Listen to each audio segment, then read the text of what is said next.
यह कहानी पूर्णतः काल्पनिक है।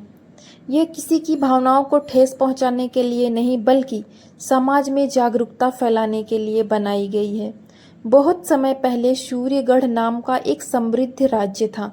वहाँ के राजा वीरेंद्र अपनी न्यायप्रियता के लिए दूर दूर तक प्रसिद्ध थे। राज्य में सुख शांति थी और लोग वहाँ खुशी से रहते थे। एक दिन राज्य के बाहर पहाड़ी पर बना एक पुराना महल अचानक से चर्चा में आ गया। कुछ लोगों ने अफवाह फैलानी शुरू कर दी कि वहां रात में अजीब सी रोशनी दिखाई देती है। डर बढ़ता गया। तभी एक आदमी खुद को बड़ा तांत्रिक बताकर राज्य में आया। उसने कहा, उस महल में भयानक शक्तियां हैं और केवल मैं ही उन्हें शांत कर सकता हूँ। डरे हुए लोग उसकी बातों में आने लगे। वह हर घर सोना चांदी और पैसे मांगने लगा। लोग सोचते थे कि ऐसा करने से उनका परिवार सुरक्षित रहेगा।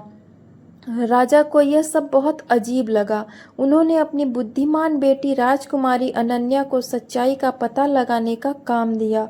अनन्या ने अपने 2 विश्वसनीय सैनिकों के साथ रात में उस पुराने महल का निरीक्षण करने का फैसला किया।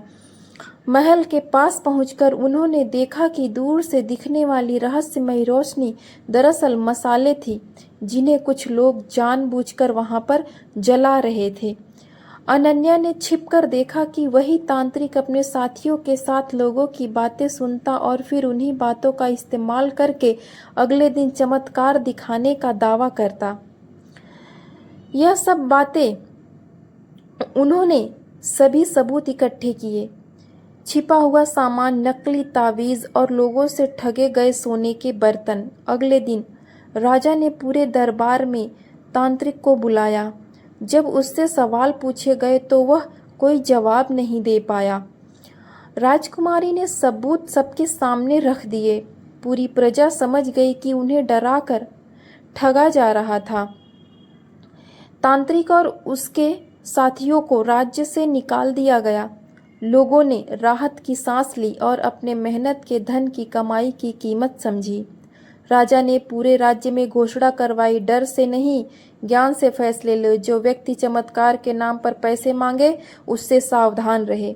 धीरे धीरे राज्य में फिर से खुशहाली लौट आई। लोग बच्चों को भी यही सिखाने लगे, अफवाह और अंधविश्वास से बचना चाहिए।